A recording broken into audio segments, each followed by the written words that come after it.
lights go dim, it's time to find out what's within. Behind the camera, there's so much more. With Andy Games, let's explore. Behind the camera with Andy Games, meet the streamers, learn their names. Off the screen, who are they? Tune in now, don't delay.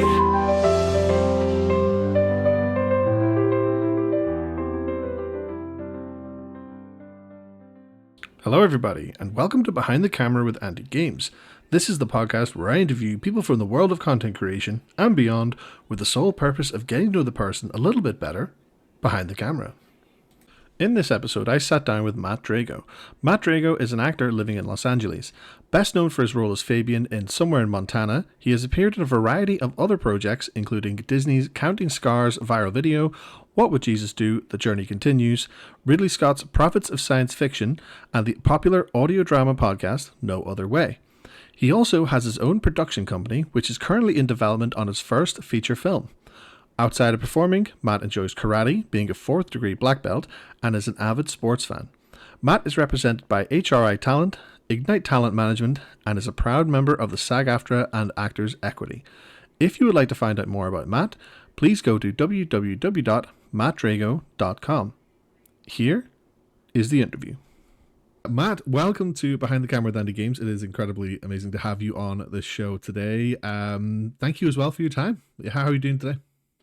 I'm doing great, Andy. Thank you so much for having me on your show today. This is going to be a lot of fun. Of course, yeah. I'm very much looking forward to this. We have a lot to cover.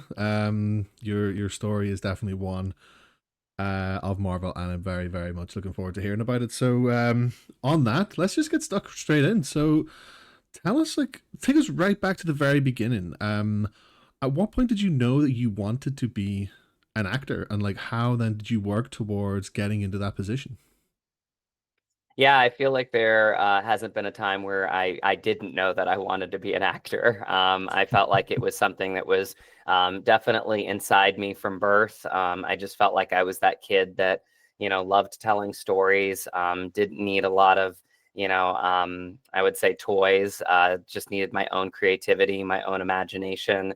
And I did. I was lucky enough to grow up in a rural area of Virginia. So a lot of nature.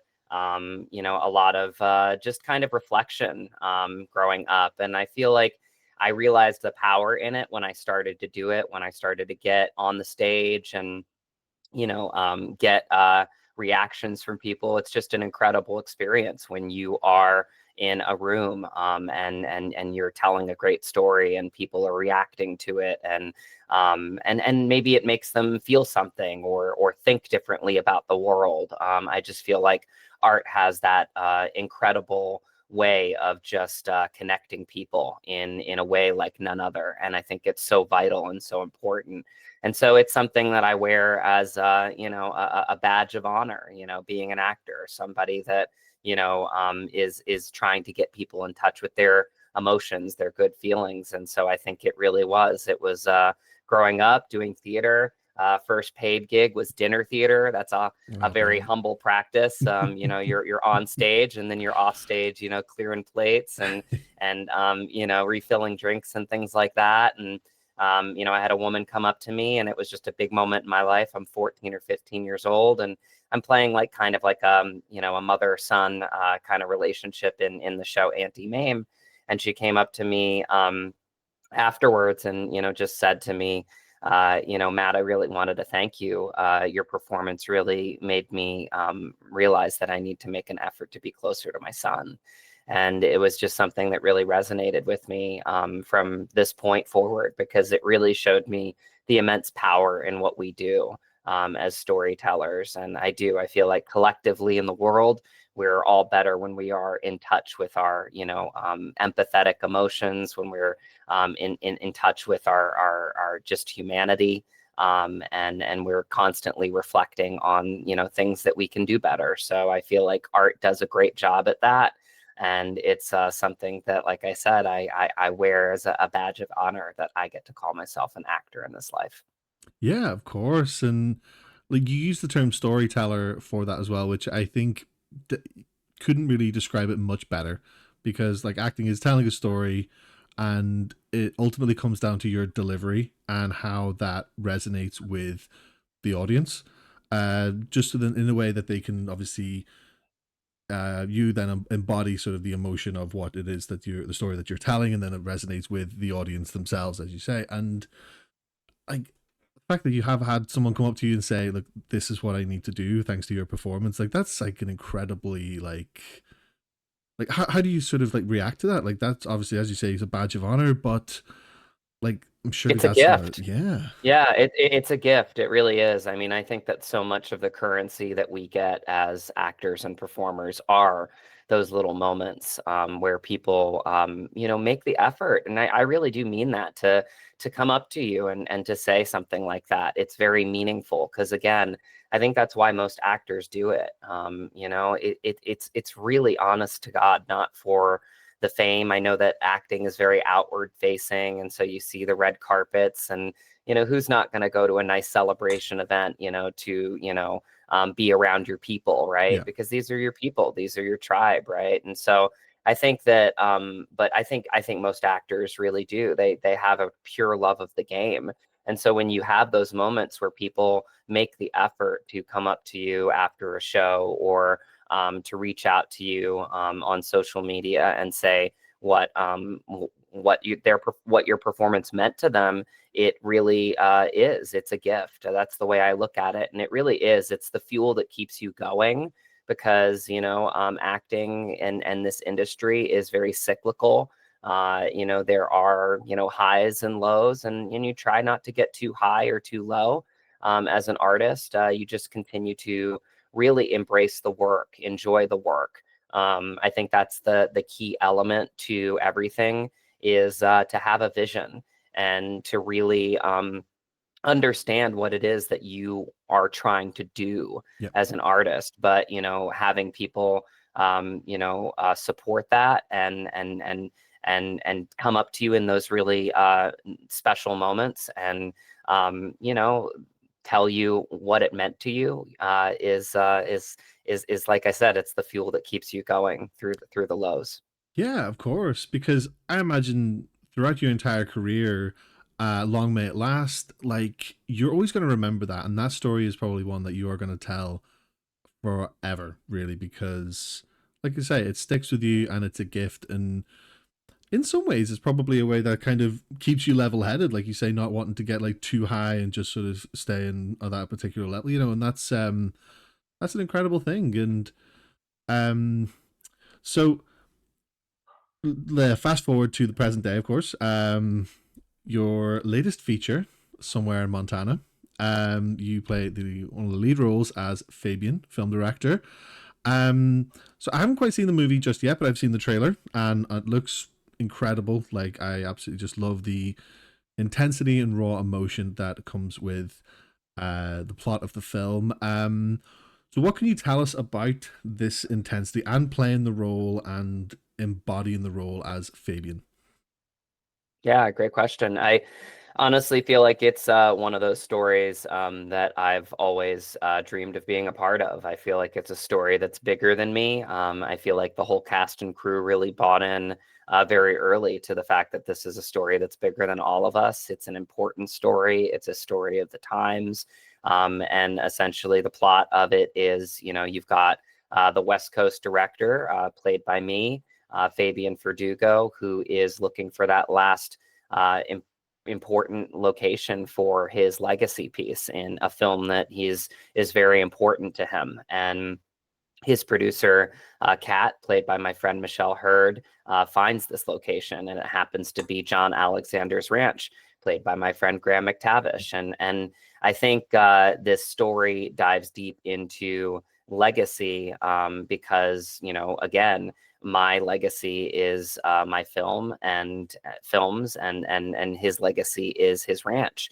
And so I think the two worlds collide when Brandon Smith, the writer and the director of the project, puts forth a tale where two uniquely different people need each other. And I think that that is something that we all need to see right now because it is such a divisive world. And so we're put in this situation where I need his ranch to shoot some of the pivotal scenes in my film. And he needs the money from the ranch because his ranch is running on life support. and he's having to, fight against the bank for them basically taking his property.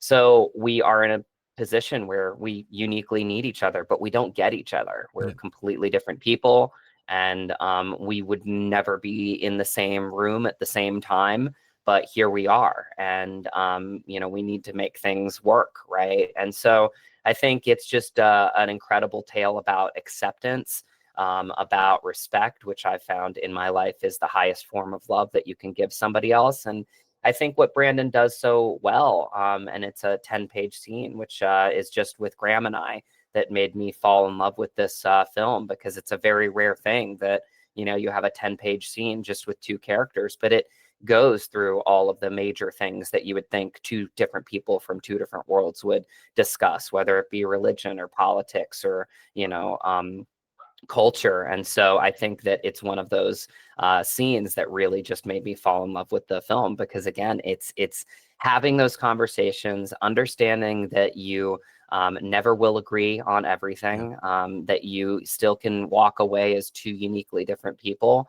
But if you can find common ground and you can start to respect the other person and understand them, it really does melt away that general animosity that we tend to display towards each other, especially with the world the way it's set up nowadays, where we are, behind a camera lens, a lot of times, and not really being around each other. So I feel like the cast and crew, like I said, we became a family on this one. We went on hikes together. We had meals together. We really couldn't get enough of each other. And I think you really see that in the final project of the film when you see it, because it really is this coming together of two worlds. And I'm just so grateful to be a part of it.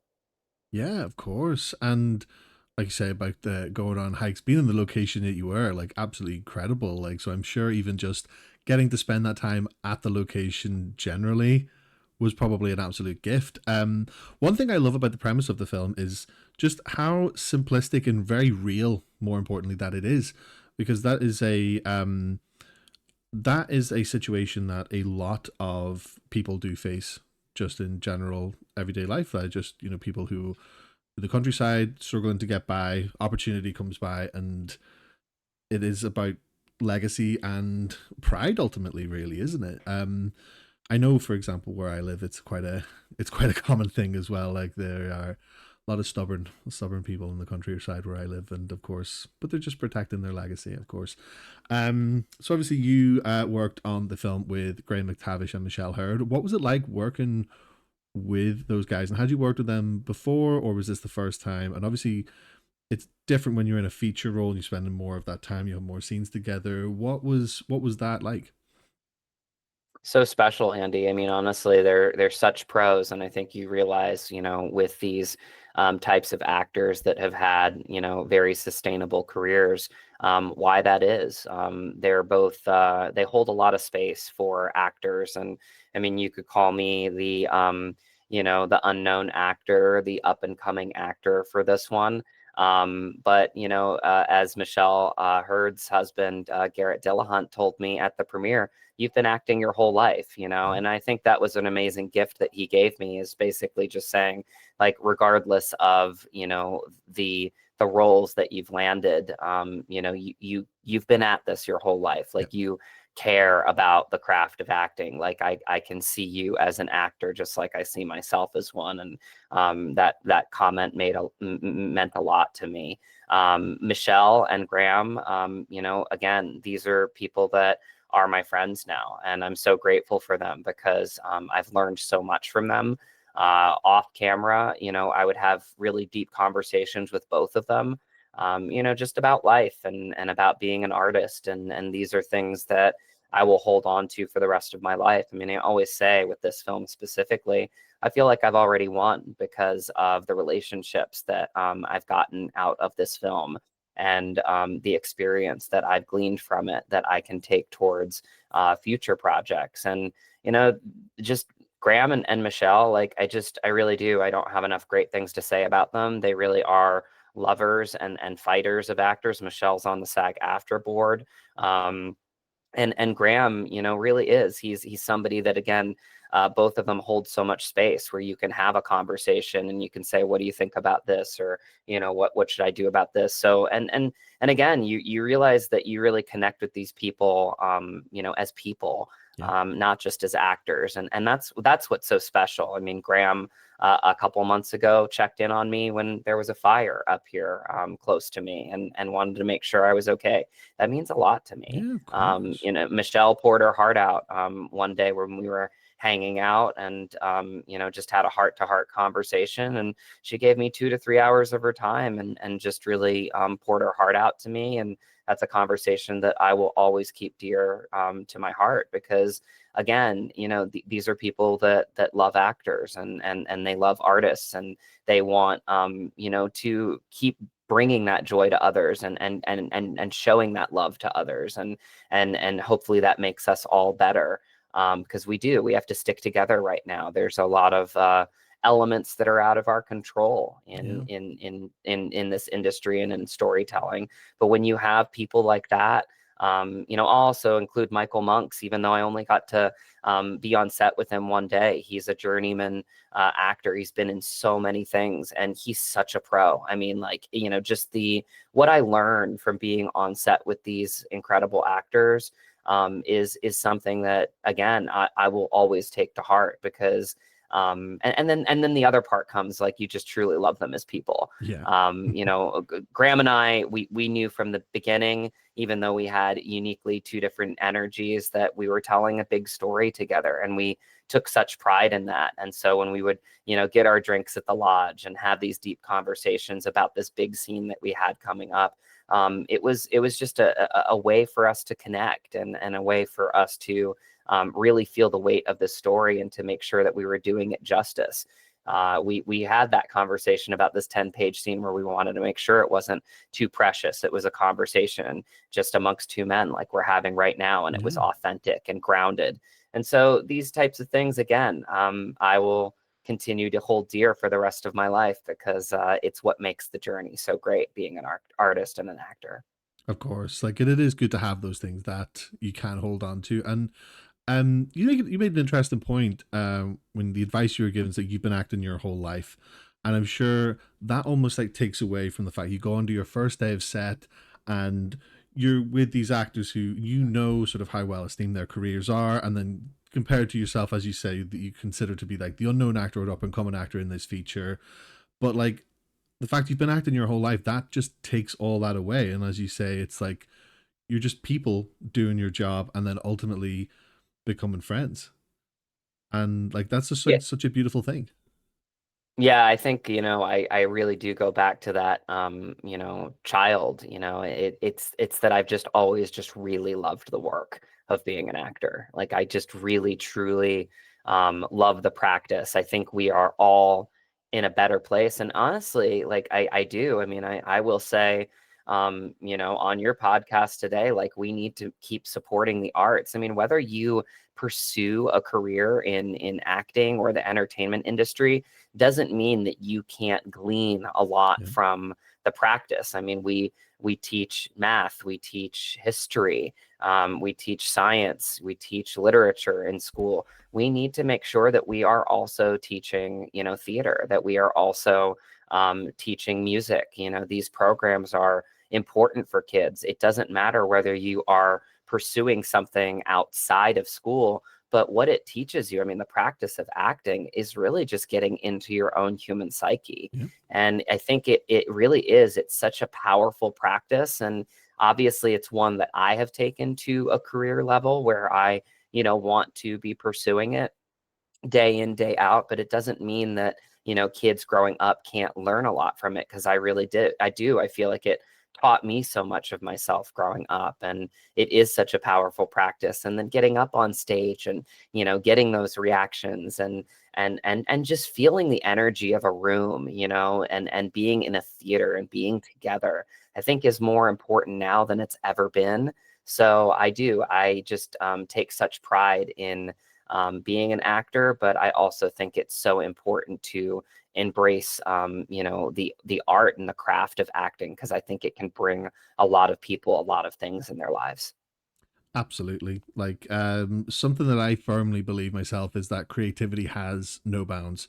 And that's like absolutely well embodied in the arts. And I mean, it did seem that like COVID happening 5 years ago really did sort of hit the arts hard, because then, Yeah. as you say, there seemed to be more of a shift in terms of like forcing kids to learn all these other sort of like, you're talking like maths and science and stuff, pushing that kind of agenda on them, but like less so the arts, because maybe either the funding wasn't there or whatever it might have been. But like, if people can't create express themselves creatively, then like what do you have really? Like, how are you like any different than just like a drone, really? That's kind of, and it's just a shame. Like, I do personally believe that it is making a massive comeback right now. Like, I do think that like cinema is definitely becoming more of a thing. Like those Saturday night trips to the cinema with your wife is just happening again, and it's an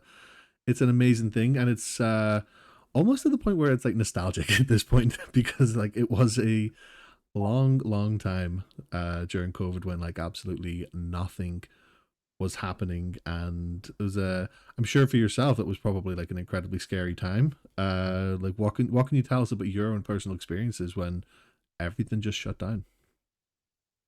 Yeah, I think it's really hard because as an actor, I mean, you are a collaborator. You need the production, you need the writing, you need the you need the director, the producer. There's so many moving parts to film and TV specifically, because I can group them together. I mean, TV is film at this Yeah. point, with how it's constructed.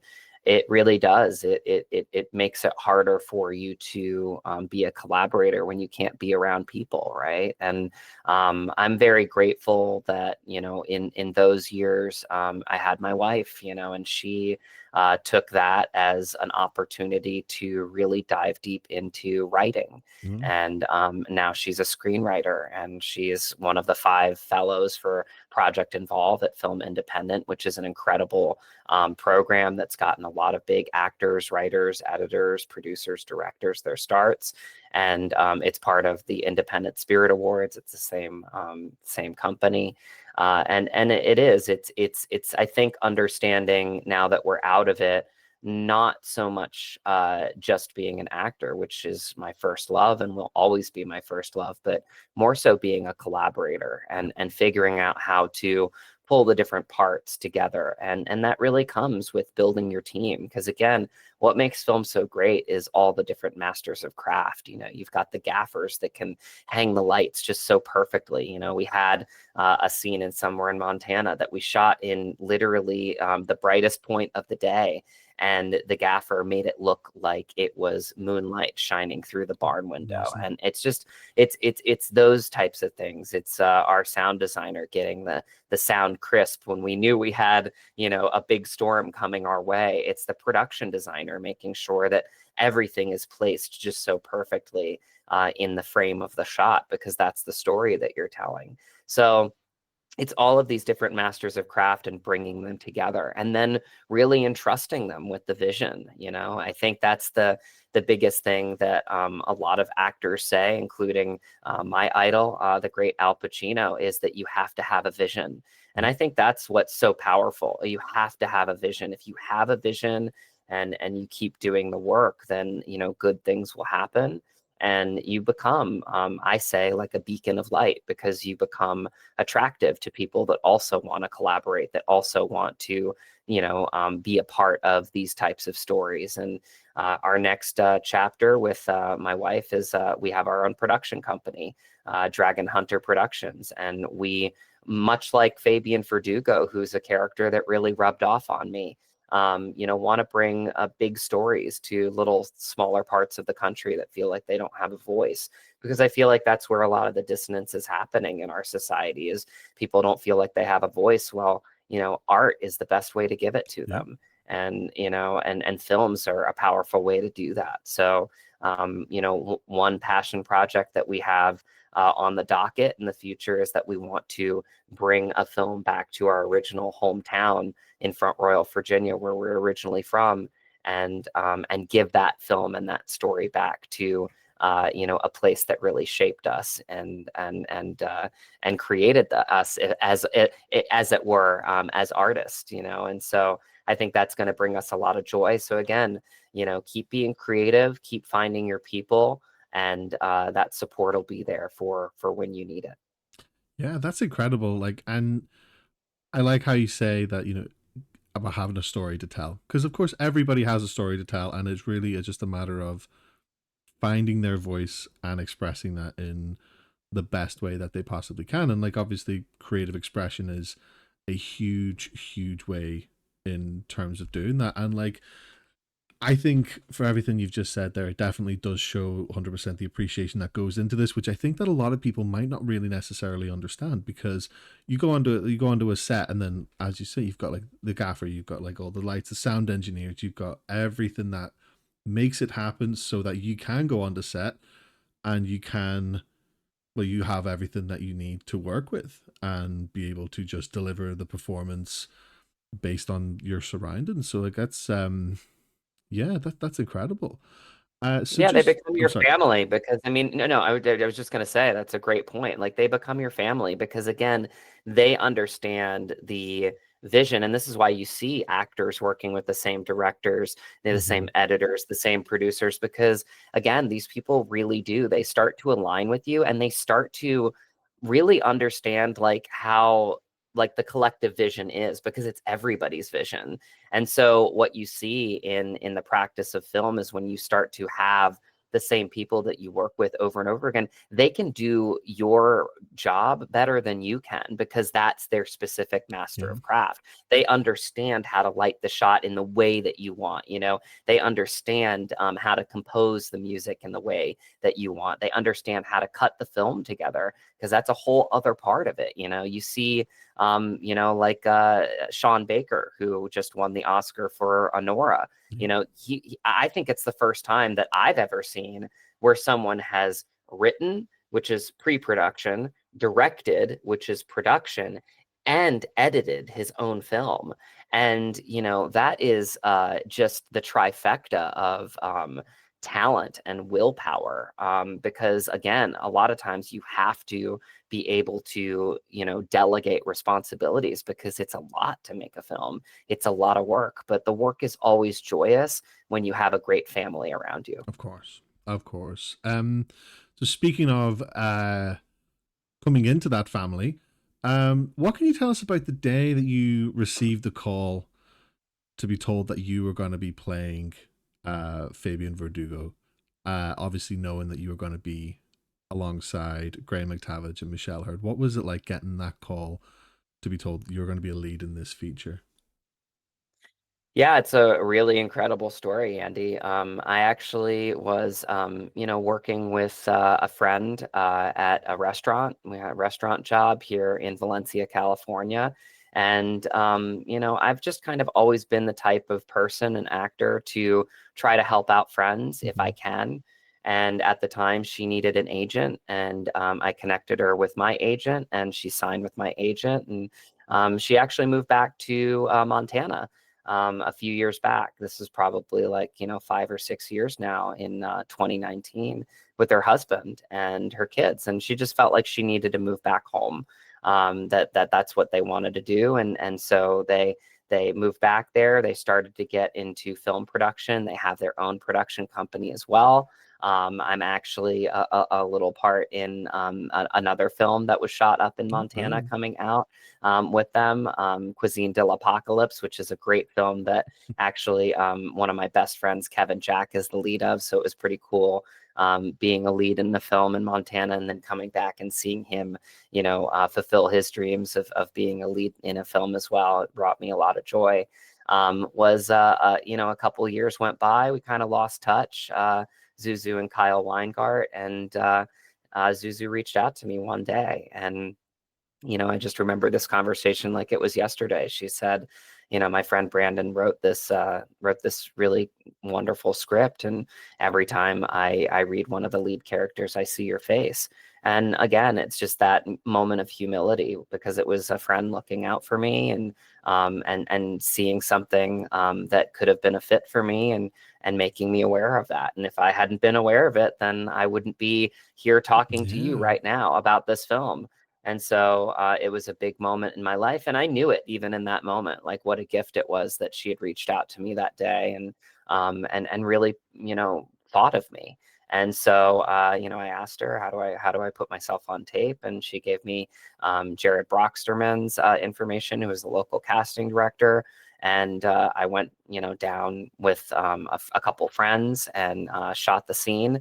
And I just remember, my colleagues at that point basically just kind of having this, response to me doing the scene once, and just kind of saying, like, I wouldn't change a thing. Like, you have a very Brilliant. clear take on this character, and you could shoot it, 10, 20 more times, but I feel like this is like your instinct, and I feel like you should just send it off and see what happens. So I did. And that's kind of the actor's job, is to do the work and then to let it go. And so a few weeks went by, 3 or 4 weeks, and I got a call from Jared, and he said that he wanted to, essentially have me back as in a producer session. So I was going to get to meet Brandon Smith and Eden Matson, the producer, and it was about 3 weeks later that we got on a Zoom call, just like this. And honestly, I don't think that we even ran the scene more than once or twice. It really became a conversation. I had already read the script 3 times. So I was already really in love and fascinated and curious about the project, whether I was going to be a part of it or not. Like, Yeah. I just felt very entranced by this big story. And I just really felt like it was something that I was really passionate about. And I just wanted to learn more. So it really became like a discovery meeting. And then that's kind of what I go back to, and saying, like, you become a beacon of light, because again, I was so just taken by this story. And I think that they could see that, and the fact that, like, I already knew everything about the script, because again, I had done the work. I had read it 3 times before I even knew I was gonna, be a part of it. And so, we did the scene, and ended the call. And then again, a few weeks, went by, and again, you have to let it go, right? You have to move on to the next. That's Yeah. part of the actor's job, the mentality. And I just remember this call like it was yesterday. Jared reached out to me, and he was the one that delivered the news that I'd been granted the role. And it did. It just changed my life. I remember that moment of pure elation, just because I really felt like very just in awe of this project, and just really excited to be a part of it. But I kid you not, Andy, the second that I hung up the phone, like, the first thought that went through my head was, okay, Matt, it's time to get to work. Because that's really when you start to dive deep into the character, into your work as an Yeah. actor. And that's the part that, like, again, as a kid, I fell in love with, just getting to immerse myself in a character. I went a full method approach for this for this character in Fabian, because I saw a lot of him in me, and me in him. And so I kind of merged the two worlds. I actually lost 25 pounds for this Oh, role, wow. because I felt like, for the character, he was somebody that was so hyper driven, hyper focused, that he forgot to take care of himself. Sometimes he would forget to eat meals. And so I felt like leaning out, because Matt likes to, drink his protein shakes and lift his weights. And I felt like Fabian wasn't that. So I wanted Yeah. to make sure I was really in the character, in the body of the character. So I really did. I did it very healthily. I hired, some really wonderful nutrition coaches. My friend Jennifer DeTracy, and Nathan Reed are two people that really helped me, figure out how to do 5 small meals a day, and what workouts to do, because it's specific workouts that, Yeah. burn off the muscle and the fat. And, you kind of dictate the workouts and the nutrition to, get you that end result. So I learned a lot. And again, that's part of the actor process too, is really getting to dive deep into what you need to do to, when you show up on set, forget about all the work that you've done and then just be. And I felt like the method approach really, really helped me to do that. So again, relationships change your life. You know, helping people out, you know, sometimes comes back to you in ways that you don't even understand. And this is a perfect example of this, because this was a role of a lifetime. This is the first character that I've ever truly fallen in love with. And it was just dating back to that day where I helped my friend get an agent that she needed to help her in her career and help her on her path. And when things come back to you like that in life, there's nothing more special than that. Wow, that is an incredible story. Like, genuinely amazing. It's particularly incredible how like the stars just seem to align for you in this role. You know, your friend reaching out to you, you just putting yourself forward, and then especially with like the role resonating with you as well, the way it did.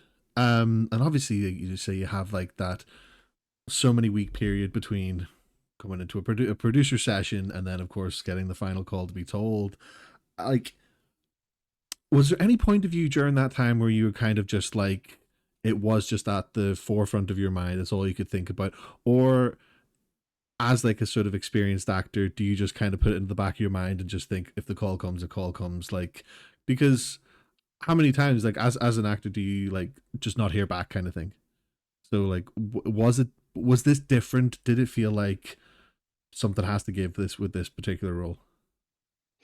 Yeah, that's a great insight. I feel like it was both in a weird way, because I think for me, I really did gravitate towards this story, and I did really gravitate towards this character. And you know, I felt what a gift it could be if I was granted the role. Mm-hmm. So I think there was that part of it for this film specifically, because how much I'd already kind of fallen in love with the character and the story. But that being said, you train yourself as an actor to do the work and to really enjoy the work. And if you have an audition like I do today, you know, just enjoy what you can do in that, you know, 1 or 2 minutes, and make some good choices, and understand the situation. And again, that's, you know, an audition, so you don't have the full world around you at that point, but give yourself as much as you can in a short amount of time. You know, deliver a good take on what you think you can do with the character. Because again, you can only uniquely bring yourself to the role.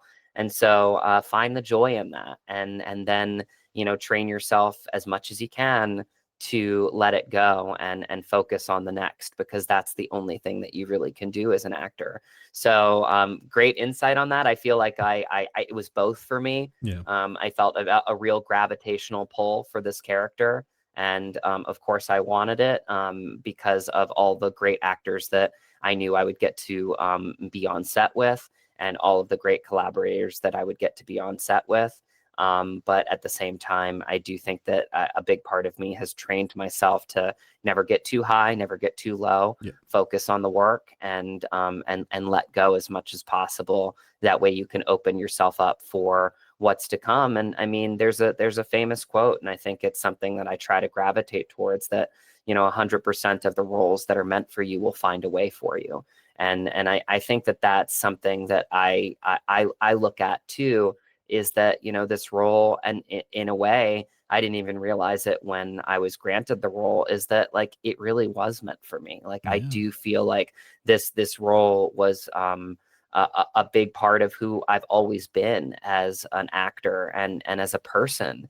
And it really taught me so much about myself. So when we were at the premiere, and you know, I had the opportunity to buy my writer and director Brandon Smith a really nice gift, I took full advantage of it.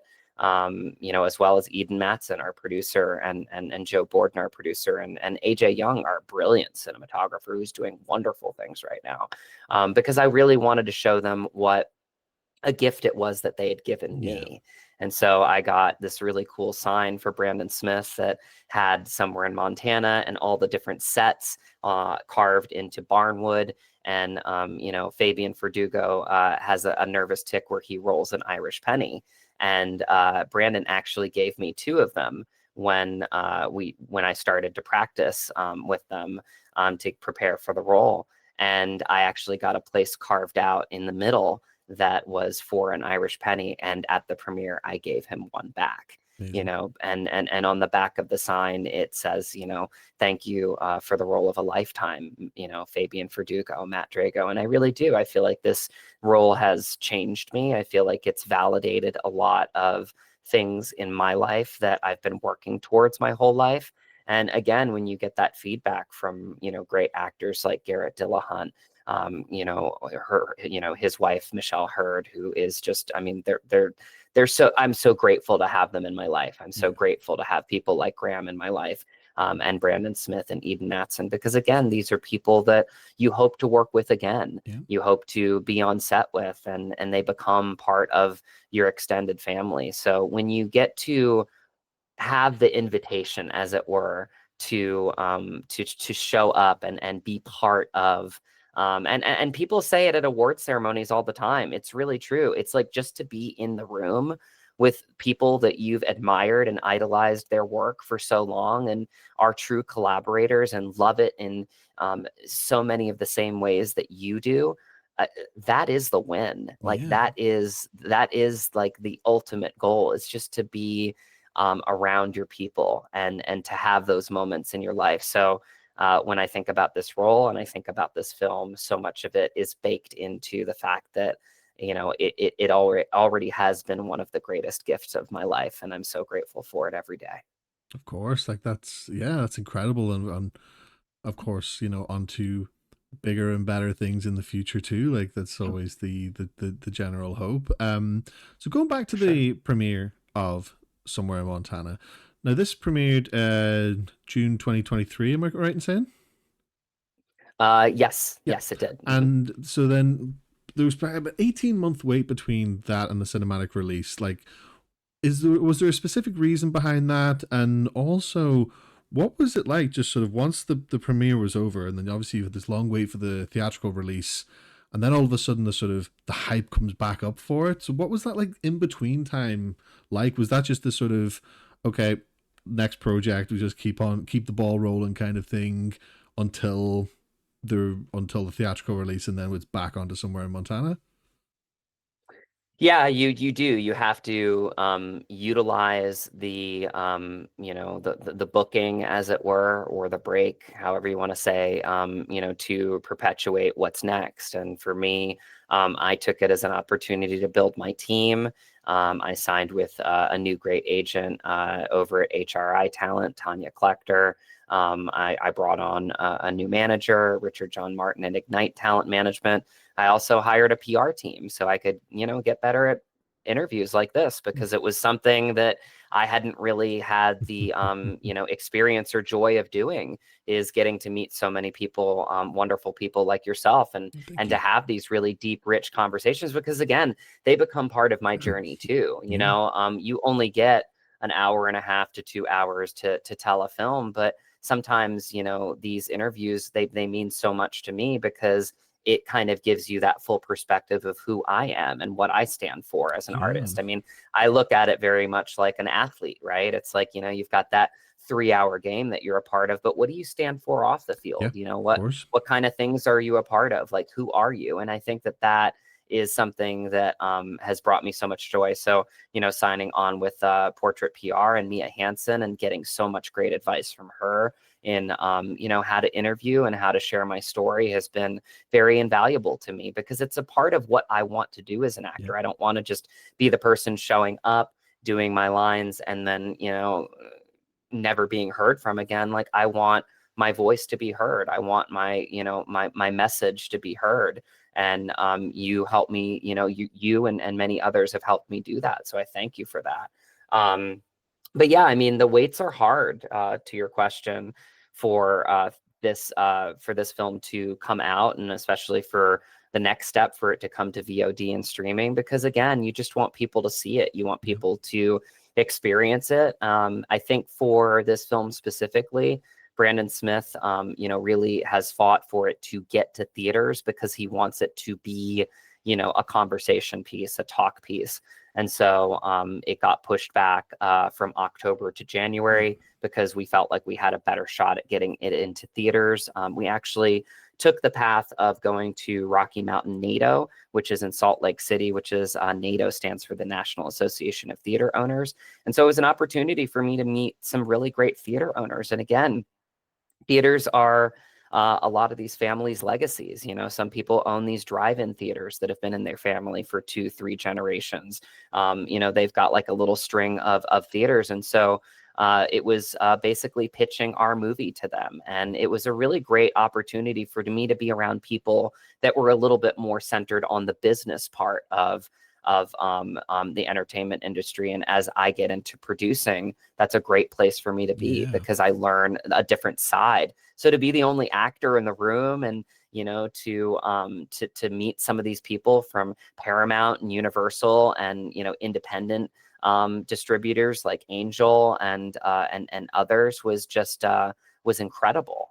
It was an incredible experience. So I've gleaned a lot of joy from the process of the wait, if that makes sense. Yeah. But now I definitely am ready for, now that it's been in theaters in a couple months ago, I'm definitely ready for people to be able to access it whenever and wherever they can. And I understand that VOD and streaming is the way of the world now. You know, we have to have access because a lot of people, you know, live 45 minutes to an hour from a theater. You know, when he released it first in Montana, it was his giving back to Montana because, again, so much of Somewhere in Montana is a love letter to Montana. So he really wanted people in Montana to be the first people to get to see it, because so much of the feedback that we've gotten from people that are local in Montana is how much this film has meant to them, because again, it showcases their little corner of the world. And as you can see from my production company, that's like what I've adopted, being this character, is that I want to do the same within my own production company, is giving back to these little pockets of the country. So, you know, I definitely think that now, you know, as we record in March, I am ready for it to, you know, hit the VOD, the streaming platforms, and for people to see it. And I will post all of those updates as they come on my social media. The easiest way to follow me is at Matt Drago on Instagram. I made it pretty easy. I have a link tree up there. My link tree has my actor website, mattdrago.com. It's also got my production company website if you want to check out my production company, dragonhunterproductions.com. Fun fact, actually, my wife's maiden name is Hunter. So me being Drago, Drago N Hunter makes Dragon Hunter Productions. Amazing. That kind of worked out.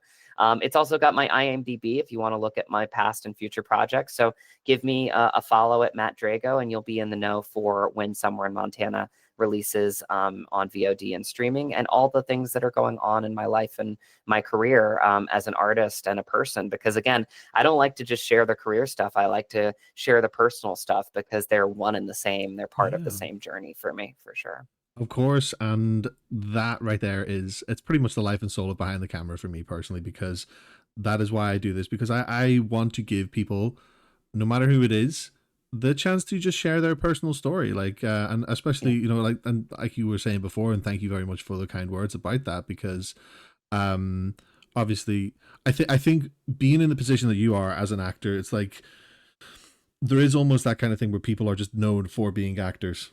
But it's like, who is that person sort of offset? Who is that person, well, behind the camera, as aptly named? But so I think it's important just for people to be able to share their story, and even to go further back to a point you made about being on set with Graham and Michelle, where it just becomes a point where you're no longer actors on a set, but you are just people together. And like, that I think is just such a great sort of barrier to break down. And for like anybody listening, it's just like, it's like, oh yeah, and we were with Matt Drago, it's like, yeah, he's just a normal dude, like, you know, you or I kind of thing. And like, I just think that's an incredible thing. And honestly, I'm so glad you've been able to tell your story. Also, just I wanted to mention as well, in regards to Somewhere in Montana and being in the theaters, when I watched the first time I watched the trailer, like, that was one of the first things I thought was, I can imagine watching this in a cinema. Like, genuinely, I don't know if it was to do with just the quality of like the sound or the lighting or whatever it might have been. I'm not sure what it was, but it just had that sort of cinema quality about it that you don't necessarily get with like every film, every trailer that you see. But this one, it just did stick, and I can't wait. I can't wait for it to be available worldwide on video on demand and streaming, because it just looks incredible. And I'm sure, as for everything that you've said, I will take your word for it, because it, I'm sure it is brilliant. So for anybody watching, definitely, while you can, check out the trailer for Somewhere in Montana. Trust me, you will want to see the film, and like, I will be keeping up with all of the updates for when the film is due to come out, because I can't wait to see it. I can't wait to see it. And like, there's always a part of it that will be special to me for having had this conversation with you.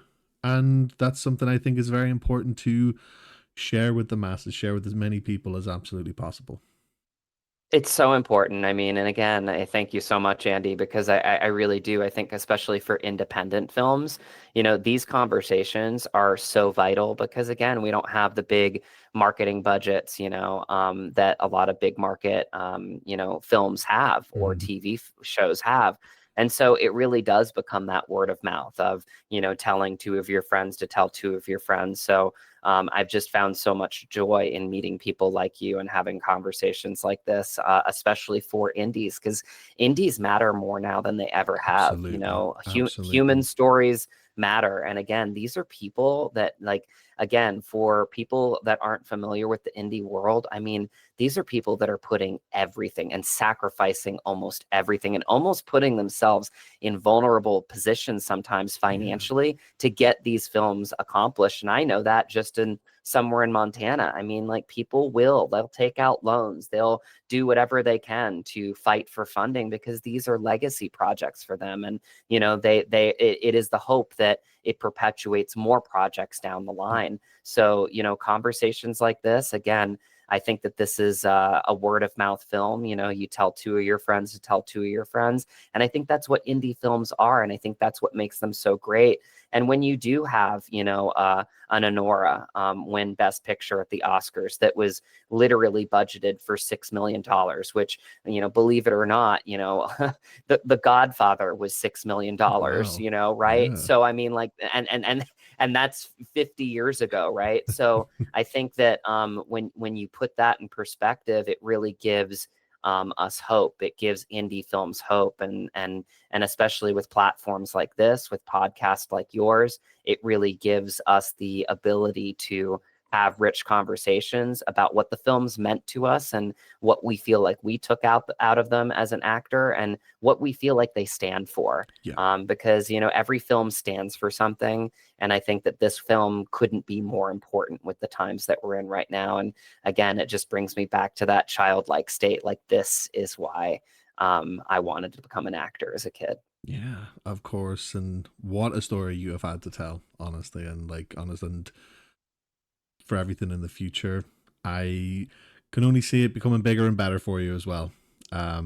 Definitely. Matt, thank you so much for taking the time to appear on Behind the Camera. It has been incredible having you. I'm so glad to have heard your story, shared your experiences and everything. And congratulations on Somewhere in Montana. Like, genuinely, because I can really tell what that role has meant to you, and the momentum that's given you and the drive that's given you going forward, especially with your production company, the things that you've taken away from the role, and everything that you've learned and been able to sort of share with me today and the listeners as well. Like, that's honestly definitely a lot to take from this. And I thank you so, so much for that.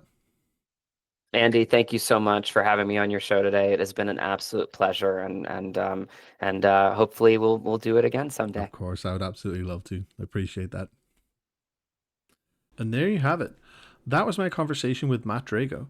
It was so clear to see from our chat that Matt is a man with an undying passion for what he does and is honestly so grateful for being in the position that he's in. It was also clear to see how much work he's put into his craft and how far that has and will take him.